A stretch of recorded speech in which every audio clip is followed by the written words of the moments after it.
Halo, saya Kitty Ruth Kirana, Gen Z, Master Kebijakan Publik dari Tsinghua University, China. Kebetulan sesama alumni dengan Presiden Xi Jinping yang sedang Pak Prabowo kunjungi. Pak Prabowo, saya tahu pasti Bapak sedang terkesan banget dengan alutsista canggih China. Jet siluman, rudal hipersonik, parade militer, memang spektakuler. Tapi sebelum Bapak tergoda belanja, mari kita lihat dulu konteks nyata Indonesia versus China dalam anggaran alutsista. Faktanya, China punya ekonomi raksasa. PDB mereka sekitar 307.000 triliun rupiah. Sementara Indonesia masih di kisaran 22.000 triliun rupiah.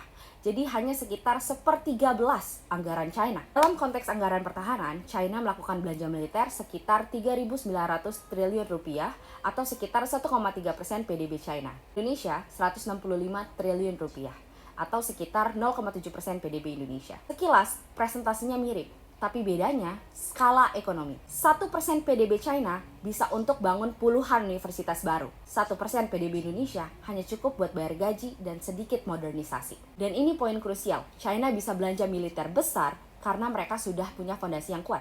Mereka sudah investasi lebih dari 4% PDB untuk pendidikan, lebih dari 6% PDB untuk kesehatan, dan sekitar 2% PDB untuk riset dan teknologi.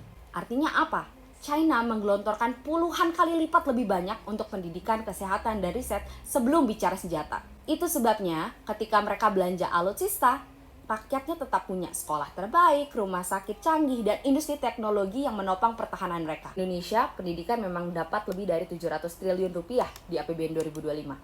Terbesar sepanjang sejarah. Tapi masalahnya, mayoritas anggaran itu justru dipakai bukan untuk meningkatkan akses pendidikan berkualitas, melainkan untuk program yang kelihatan populis.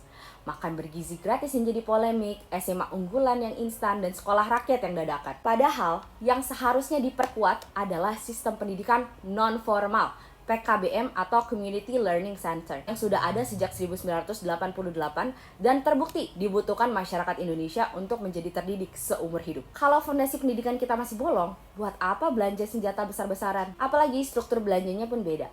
China, prioritas anggaran militernya jelas untuk modernisasi alutsista dan riset. Indonesia, porsi besar justru untuk bayar gaji, tunjangan, birokrasi pertahanan. Modernisasi kecil sekali. So, Pak Prabowo, please, jangan terjebak obsesi belanja alutsista. Yang harus kita pelajari dari China bukan shopping list senjatanya, tapi disiplin mereka membangun fondasi pendidikan, kesehatan, riset, dan ekonomi secara konsisten selama puluhan tahun. Kalau rakyat masih lapar, PKBM yang jadi ujung tombak pendidikan malah diabaikan, riset masih minim, lalu Bapak belanja ratusan triliun buat senjata impor, itu bukan strategi, itu bunuh diri fiskal. Halo Pak Presiden, saya Kitty, Master Kebijakan Publik dari Tsinghua University, China.